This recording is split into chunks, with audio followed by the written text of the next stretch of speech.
En el principio era el Verbo, y el Verbo era con Dios, y el Verbo era Dios. Y este era en el principio con Dios. Todas las cosas por Él fueron hechas, y sin Él nada de lo que es hecho fue hecho.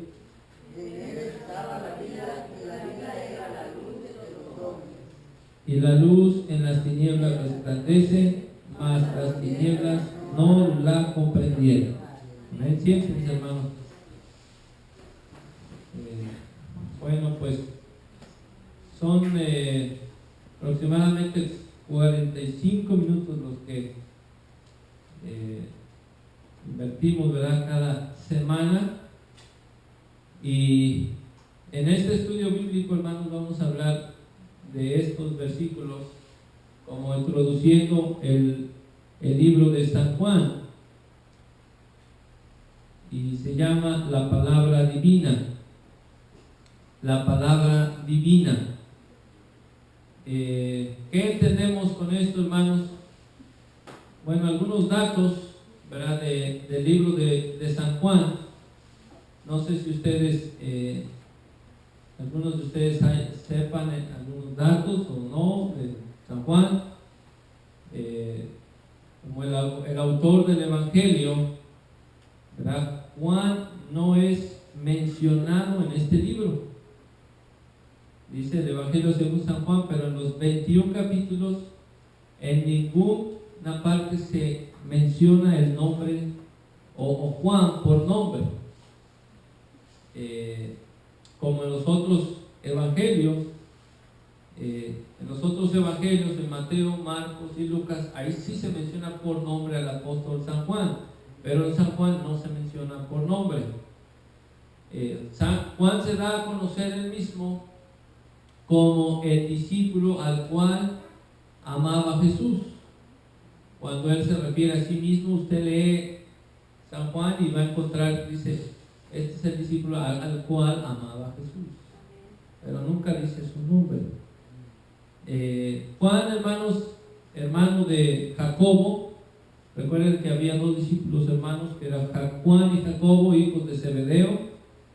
Menciona que Juan es conocido como el apóstol del amor, porque en sus escritos, en San Juan y las 3 cartas que él escribió, se menciona unas 80 veces amor en sus escritos. Se preocupaba él por la verdad, hace mucha mención acerca de la verdad e induce mucho a creer. Siempre su mensaje es hacia creer. Entonces, si lo ponemos todo junto, es, ¿verdad?, creer en la verdad que nos va a llevar al amor del Señor. En San Marcos 3:17 son llamados Juan y Jacobo los hijos del trueno. Lucas 9:54, Juan y su hermano Jacobo desean que descienda fuego del cielo como hizo Elías. También ellos desean sentarse a la mano izquierda y a la mano derecha. Le hacen una petición al Señor Jesús. En Marcos 10:35, permítenos que en tu reino, en tu gloria, yo me sienta a la izquierda o yo me sienta a la derecha. Este es el apóstol San Juan. La gloria del Señor, hermanos, queda abierta en este evangelio de San Juan. Se puede decir que nos deja entrar en el lugar santísimo como el sumo sacerdote, porque el velo es quitado y con la ayuda de Dios, ¿verdad?, al final del libro podemos decir nosotros, como dijo Tomás: Dios mío y Señor mío.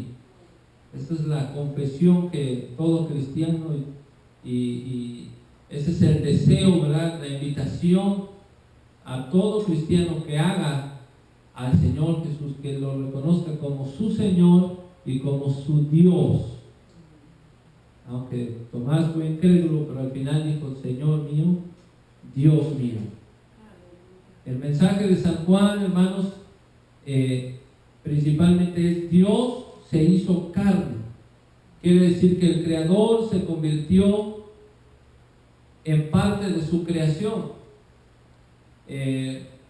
con el propósito de salvar a los pecadores que estaban destinados al infierno, para que ahora estén en su gloria. El Creador se hizo carne, y esto lo enfatiza en el versículo 14 del capítulo 1. Si leen ahí San Juan 1:14, dice: y aquel verbo fue hecho carne y habitó entre nosotros. ¿Sí? Aquel verbo se refiere al Señor Jesús. El profeta Isaías, un texto conocido, capítulo 7, versículo 14, dice: por tanto, el mismo Señor os dará señal, he aquí la Virgen concebirá y parirá un hijo y llamará su nombre Emmanuel. Emmanuel. Esto significa, ¿alguien sabe? Amén. Con nosotros Dios. ¿Sí? Lucas 1:31 dice: y he aquí concebirás en tu seno y parirás un hijo y llamarás su nombre Jesús. Este será grande y será llamado Hijo del Altísimo, y le dará el Señor Dios el trono de David su padre. Esta, hermanos, es la fe cristiana. ¿Sí? Esto es lo que predicamos, esto es lo que la Biblia enseña.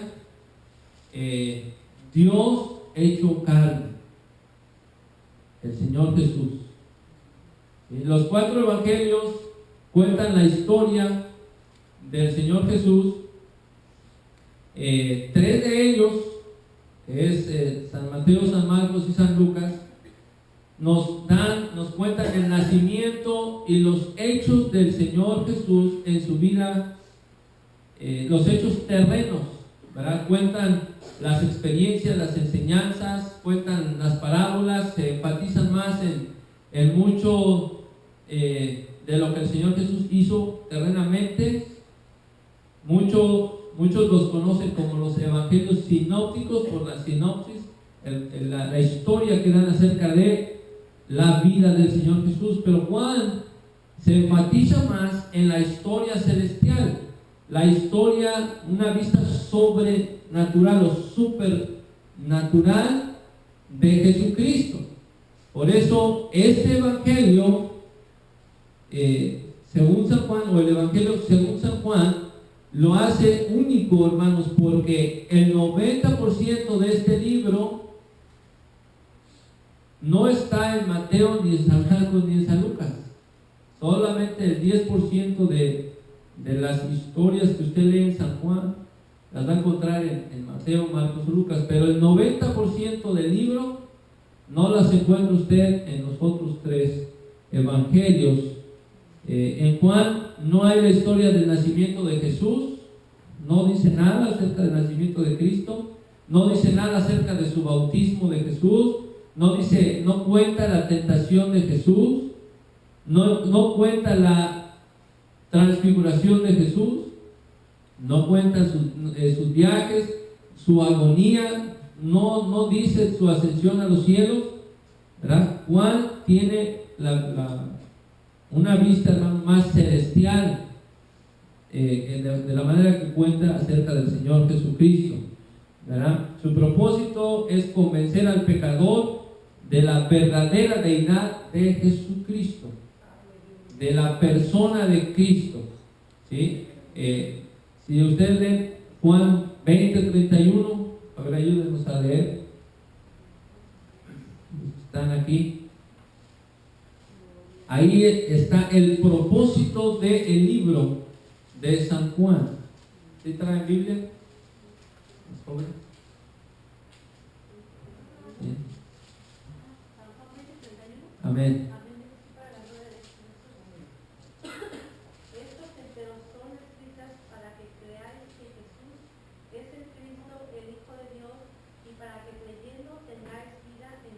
Amén. Ese es el propósito de este libro.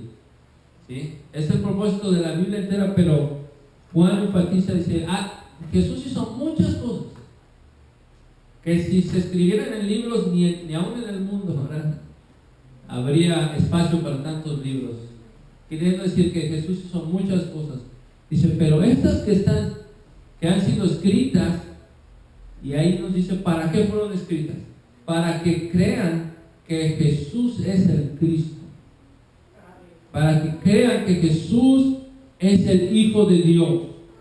Y para que creyendo, ustedes tengan vida en su nombre.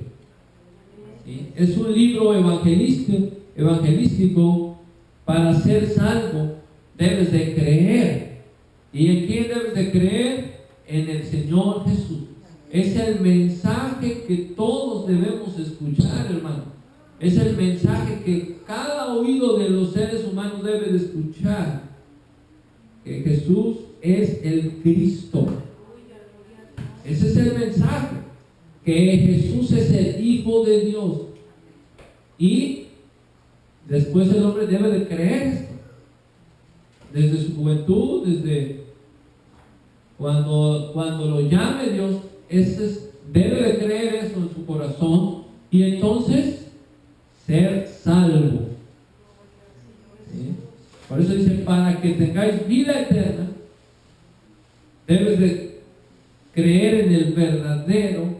Para que cada persona tenga vida eterna, debe de creer en Jesucristo. ¿Sí? No en una mala interpretación de Cristo, o no en una filosofía como el mundo hoy enseña, y muchas cosas acerca de un Jesús y de un hombre, y cuentan historias y dicen y no dicen. No, hermano, no en las enseñanzas filosóficas de Cristo, ni en las falsas enseñanzas, ni en los falsos maestros de Cristo. No, estas cosas están escritas para que creáis que Jesús es el Cristo.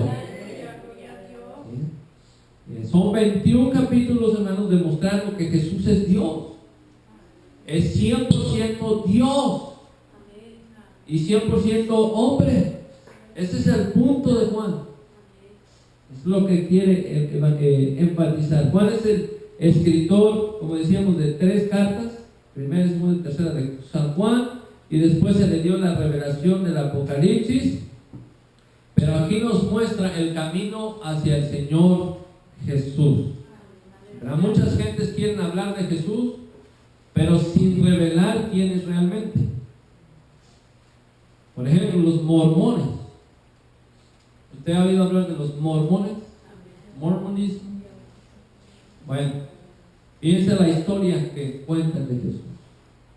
Esta es una de las historias que cuentan de Jesús, que es el hermano de Adán y el hermano de Satanás. Eso es lo que ellos dicen. Y eso es una entre muchas. ¿Sí? La Biblia habla que Jesús es Dios y en su totalidad. ¿Sí? Filipenses 2, ¿verdad? Dice, el cual siendo en forma de Dios, es uno de los versículos más hermosos acerca de la deidad de Jesús. Filipenses 2. El cual siendo en forma de Dios no tuvo por usurpación ser igual a Dios, sino que se anonadó a sí mismo. Hebreos 1 dice que Jesús es la misma representación de Dios. Los títulos dados al Señor Jesús, ¿verdad?, que le pertenecen solamente a Dios, ya lo hemos hablado muchas veces. Los dos, ¿verdad?, Dios y Jesús, son llamados pastor, juez, primero y el último. Los dos son llamados la luz, los dos son llamados el Señor del sábado, Salvador. Zacarías 12:10 dice al que le traspasaron. Los dos son mencionados como traspasado. Dios Todopoderoso, Señor de señores. Los dos son llamados Alfa y Omega, Señor de gloria, Redentor. Son títulos que se le dan al Señor Jesús y que le pertenecen solamente a Dios. Por eso enfatiza la deidad, la divinidad del Señor Jesús. De los atributos que venimos hablando, ¿verdad?, vimos que Jesús es eterno, Dios es eterno. Jesús es omnipotente, Dios es omnipotente, omnisciente, omnipresente, inmutable, soberano, glorioso. ¿Verdad? Jesús hizo cosas que solo Dios puede hacer. ¿De dónde usted cree que Jesús sacó miles y miles de panes, cuando multiplicó los panes, de la panadería o de la harina, de la nada. Él creó, como Dios creó de la nada, con su palabra. Jesús dijo, había peces, y había muchos peces ahí en las canastas y panes. ¿Sí?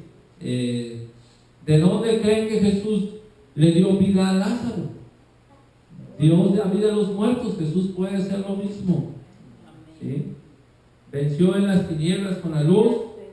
Jesús perdonó los pecados. Hijo, tus pecados te son perdonados. Usted lo sabe eso. Y en muchas ocasiones Jesús aceptó y recibió la adoración, porque Él es ¿quién, hermanos? Dios. ¿Sí?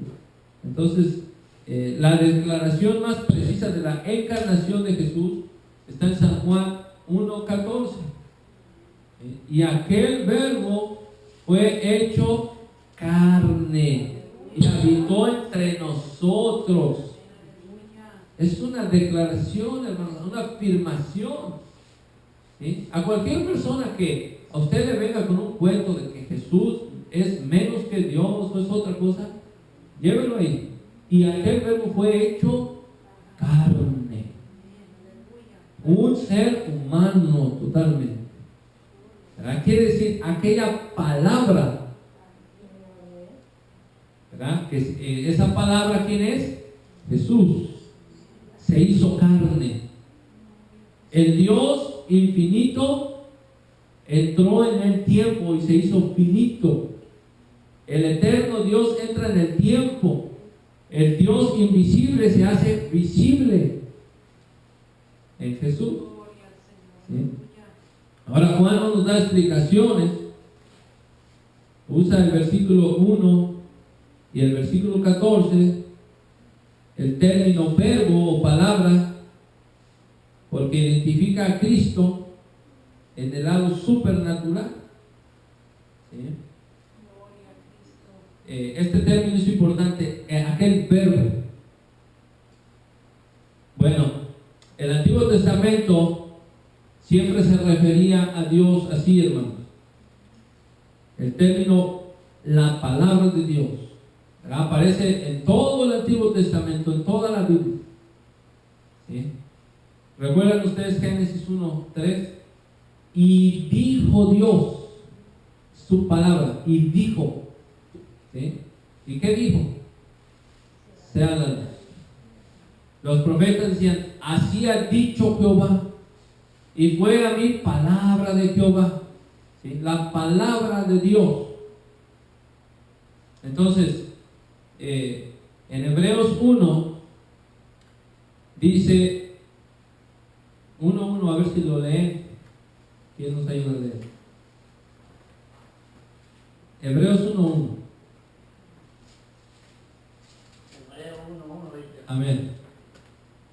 Dios, habiendo hablado muchas veces y en muchas maneras en otro tiempo a los padres por los profetas. ¿Y el otro? En estos posteros días nos ha hablado por el Hijo, Hasta al ahí. cual constituyó el heredero de todo por él. Amén. Así mismo hizo el universo. Amén. Entonces, Dios habiendo ¿qué? Hablado su palabra, ¿verdad? Muchas veces y en muchas maneras, en otro tiempo a los padres, ¿cómo habló? Por los profetas. Ellos hablaron. Dios habló. Ahora, en estos posteros días nos ha hablado ¿por quién? Por el Hijo Jesús. ¿Sí? Entonces, aquel verbo se hizo carne. Quiere decir, la palabra del Señor es la expresión de Dios a las personas. Es como Dios se da a conocer a las personas por su palabra.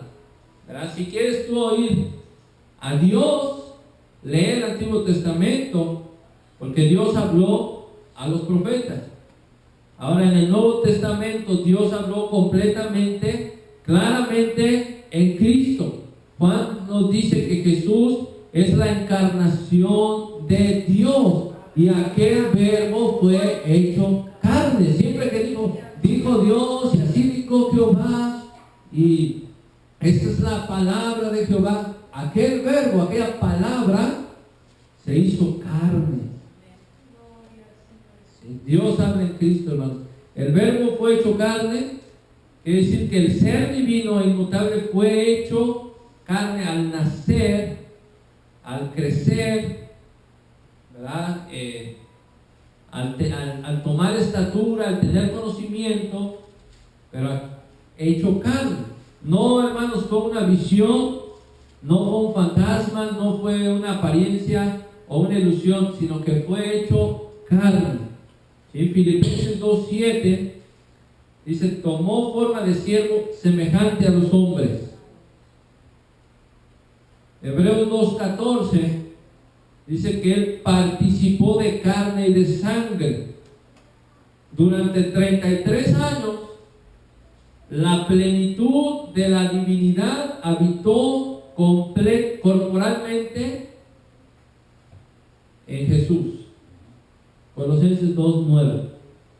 Toda la plenitud de la divinidad. ¿Sí? Entonces, Dios completo, hombre completo. Ese era Jesús. Dios, pero también era un ser humano completamente. ¿Verdad? Aclaramos, no era mitad y mitad. No mitad hombre, mitad Dios, no. 100% Dios. En Él habita toda la plenitud de la divinidad. No es la mitad, no toda. ¿Y cómo habitó? Corporalmente, en un cuerpo. ¿Sí? Así es que cualquier insulto a su deidad es una herejía. Cualquiera que diga que Jesús no es Dios o que es un poquito Dios, no, es Dios. Dios, el creador de los cielos y de la tierra. ¿Sí? Jesús es Dios. Él es Dios. Pero también cualquiera que habla mal de su humanidad también es una herejía. Jesús era un ser humano, completamente. Imagínenselo a una persona de 30 o 33 años. Así, ahí está Jesús.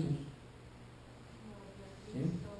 Bueno, vamos a explicar un poquito 3 aspectos que usa Juan en estos primeros versículos, hermanos, para probar la divinidad de Jesús. Habla de la preexistencia con Dios, de la coexistencia con Dios y de la existencia propia con Dios. Primero es la preexistencia, quiere decir que Jesús existía previamente, antes del principio. Vean cómo dice el texto. Juan 1:1. En el principio era el verbo. ¿En cuál principio? En el principio de Génesis 1:1. ¿Sí? En el principio, creo, de los cielos. O sea, en el principio de la creación. ¿Y qué dice? Era el verbo. Ya estaba. No es de que no estaba. Ya estaba. Antes de la creación, ahí está Jesús. Ese verbo. ¿Sí? La palabra ya existía. La palabra, Jesucristo, el Hijo de Dios, ya existía cuando Dios creó todo lo que existe. Entonces quiere decir, si tú no eres parte de la creación de Dios, quiere decir que no eres parte ni del tiempo ni del espacio. Entonces eres eterno, porque no eres creado. Tú ya existías antes del principio. En el principio era el verbo. ¿Verdad? Juan afirma su preexistencia. Aquella palabra existía continuamente cuando comenzó el comienzo. ¿Verdad? No empezó con el comienzo, sino Él, hermanos, no fue creado en el principio. Dice, en el principio era el verbo. Ya existía. El tiempo, hermanos, de esta vida va a terminar algún día y termina. Amén. Pero el Señor Jesús, por eso no termina, porque es eterno. dijo él, yo soy el que soy. Cuando Moisés quiso saber el nombre de Dios, dijo, yo soy el que soy. Yo soy el verbo que soy. Mi nombre es, yo soy el ser eterno. Ahí se acuerdan que Jesús dijo, yo soy, en muchas ocasiones. Juan 8:58 dice, antes que Abraham fuese, yo soy. ¿Sí? Él es el Señor. En el principio era el verbo. Entonces, preexistente. No solamente era, sino dice, y el verbo era con Dios. Este era en el principio con Dios, dice el versículo 2. ¿Por qué dice que era con Dios? Bueno, hace énfasis, ¿verdad? Quiere decir que ya existía como Dios antes del principio. El verbo era Dios y existía eternamente con Dios. Entonces, cuando hablamos de Jesús, hablamos de un ser, hermanos, que preexistía antes del principio. No es parte de la creación, sino cuando hablamos de Jesús, hablamos de Dios en el principio, de Dios mismo. ¿Sí? Por ahí muchas veces se oye que Jesús fue creado y se usa Apocalipsis 3, se usa Colosenses, pero lo explicaremos después. La coexistencia quiere decir que todos los ángeles fueron creados. Si Jesús preexistió en el principio, quiere decir, hermanos, que Él es eterno y que está fuera del tiempo, no creado. Y como no es creado, entonces Jesús es Dios. Esa palabra tan sencilla, en el principio era el verbo, ya nos está diciendo que Él existía. ¿Sí? Muy fácil, hermanos, muy sencillo, sin rompernos la cabeza con muchas explicaciones para defender la deidad de Jesús. En el principio era el verbo, o sea, ya existía el verbo. El verbo era con Dios, también estaba con Dios. ¿Sí? Acuérdense, el plan eterno de Dios para enviar a su Hijo ya estaba, era con Dios. Ahí a veces nuestras mentes como que se confunden un poco porque como que separa a Dios de Jesús, ¿verdad? Pero yo prefiero más que el Espíritu Santo les dicte eso. El asunto es que Jesús era, ya estaba, y Él es Dios. ¿Sí? Y el verbo era Dios. Vean lo que dice el versículo 1, cómo termina, y el verbo era Dios. Entonces, en el principio era el verbo, ya estaba. El verbo era con Dios, ya estaba el plan que Jesús iba a, ¿verdad?, salir del Padre. Y el verbo era Dios. Entonces es lo que dice Filipenses 2:6, ¿verdad? Él no se sostuvo a su posición como Dios, ¿verdad?, sino que se anonadó a sí mismo, se humilló. Yo estaba meditando en eso, como cuando, por decir, alguna persona que trabaja en algo que hace, por decir, si usted toma esos ganchitos, por decir un ejemplo, ¿verdad?, y teje algún tapado o algo, y usted se vuelve, usted que lo está haciendo, le pone de esas perlitas brillosas, y usted decide volverse una de esas, parte de su creación, ¿verdad?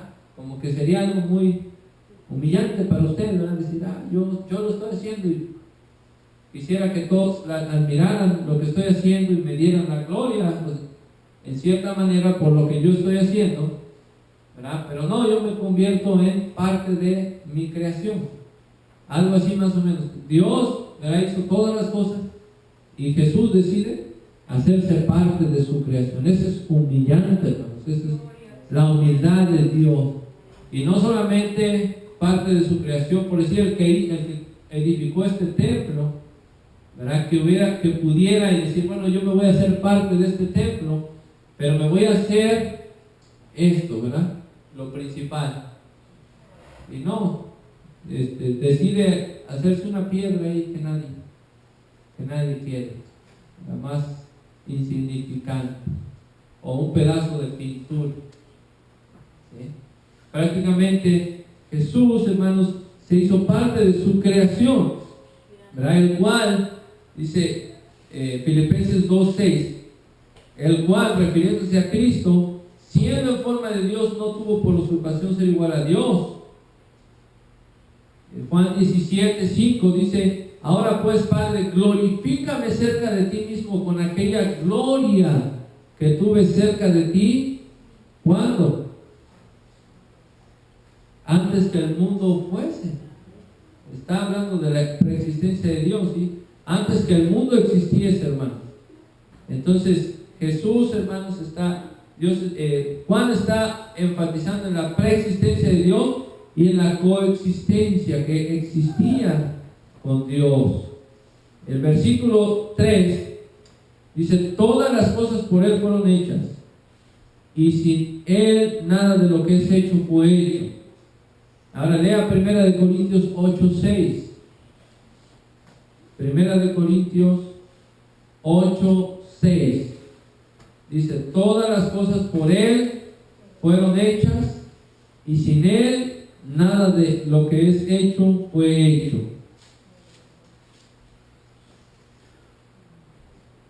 ¿Qué dice ahí? 1 Corintios 8:6. Dice así para el reino del Señor. Amén. Nosotros, empero, no tenemos más de un Dios, el Padre, del cual son todas las cosas, y nosotros en Él, y un Señor Jesucristo, por el cual son todas las cosas, y nosotros por Él. Amén. Entonces, por el cual son todas las cosas por Él fueron hechas, y sin Él no hay algo en la creación que no haya hecho el Señor, el Verbo. No hay algo, no hay ni una molécula, nada, todo. Y otra vez Hebreos 1 dice: al cual constituyó el heredero de todo, por el cual asimismo hizo el universo. Si Cristo hizo todas las cosas, no vino de nadie, sino hizo todas las cosas, ¿verdad? No hay alguna cosa que Dios no haya hecho. Solo el eterno Dios no fue creado. Esto los judíos, hermanos, estarían muy de acuerdo en esto, ¿verdad? Solo el eterno Dios no fue creado. Pero Juan, al explicarle su punto, aquel verbo, en el principio era el verbo era con Dios, el verbo era Dios, está diciendo que Jesús hizo todo el universo, Jesús no fue creado y Jesús es el eterno Dios. ¿Ven? Jesús es Dios.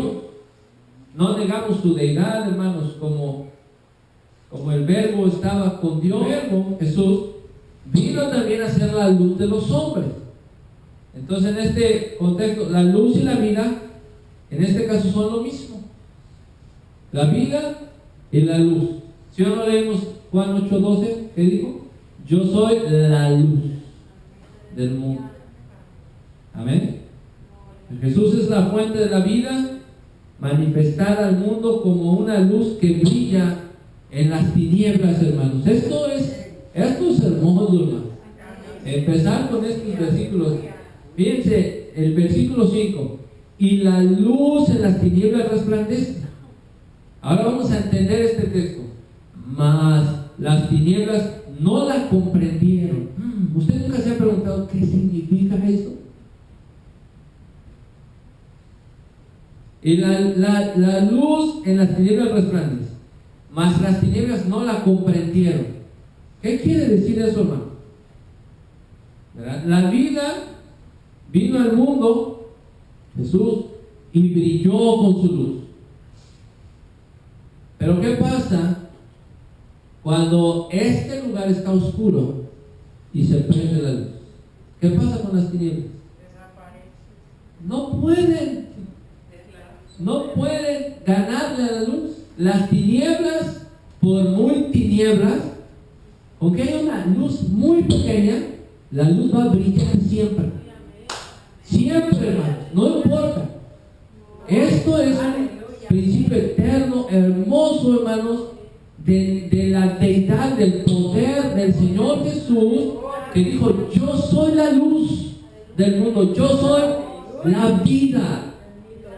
¿Sí? Fíjense, aquel Jesús, el versículo 9, aquel era la luz verdadera que alumbra a todo hombre que viene a este mundo.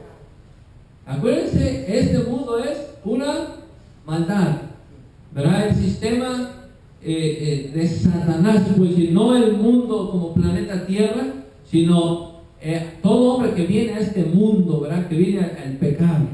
Aquel era la luz verdadera que alumbra a todo el mundo. Ahora, lo hermoso, hermano, quiere decir, cuando dice las tinieblas no la comprendieron, quiere decir, las tinieblas nunca sobresalen en la luz, nunca le pueden ganar a la luz. No pueden. La luz siempre sobresale en las tinieblas. Ahora, ¿cuáles tinieblas? ¿Qué significa? Las tinieblas. Lea Lucas 22:53. ¿Qué tinieblas? Lucas 22:53.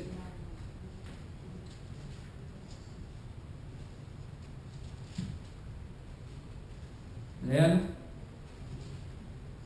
A ver. Amén. Hablar.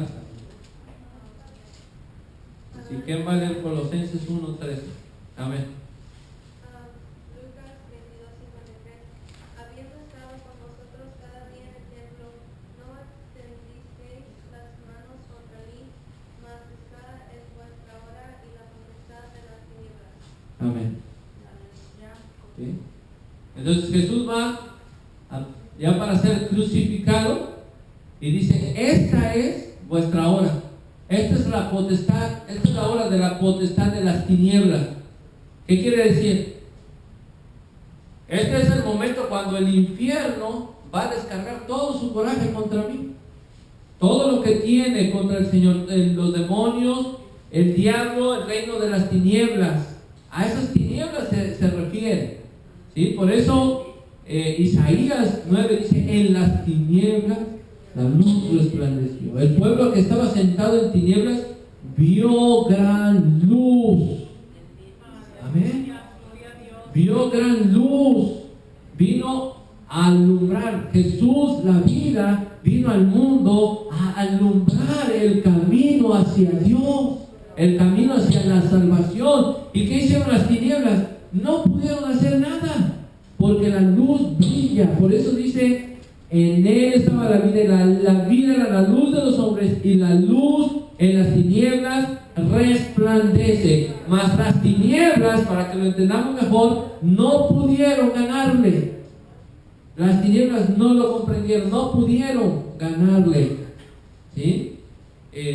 Acuérdense que Jesús fue tentado por el diablo. Acuérdense que Jesús, siendo un bebé, el diablo lo quiso matar. Acuérdense que Jesús, cuando estaba en el Getsemaní, el diablo lo quiso desviar del plan eterno de Dios, de la voluntad de Dios. Pero Jesús dijo: no se haga mi voluntad, sino se haga la voluntad de mi Padre. Y se mostró obediente hasta la muerte, y muerte de cruz, sabiendo que por esa muerte iba a derrotar al diablo y a las tinieblas.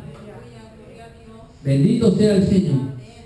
Entonces, la luz en las tinieblas resplandece. Colosenses 1:13.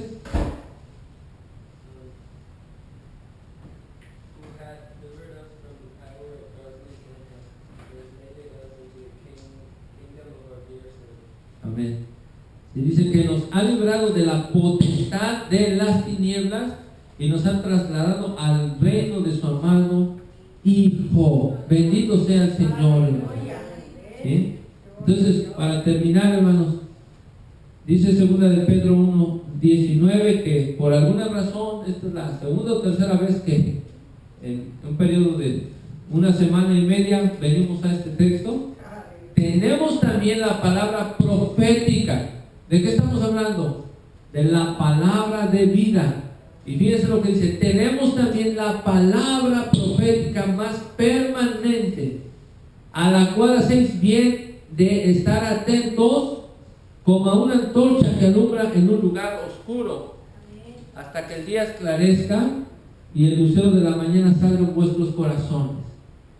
Si estamos en un lugar oscuro, hermanos, y alguien agarra una antorcha o una lámpara o algo que es una lumbre, todos vamos a voltear a ver a qué, a la lumbre, porque no hay nada que se ve, todo está en oscuro, y alguien prende algo, toda la gente va a voltear, porque eso es lo que va a alumbrar en el lugar oscuro. Ese es Jesús, esa es la palabra de Dios en un mundo de oscuridad. Y Pedro dice, debemos estar atentos a qué, a la palabra de Dios, y a aquel verbo.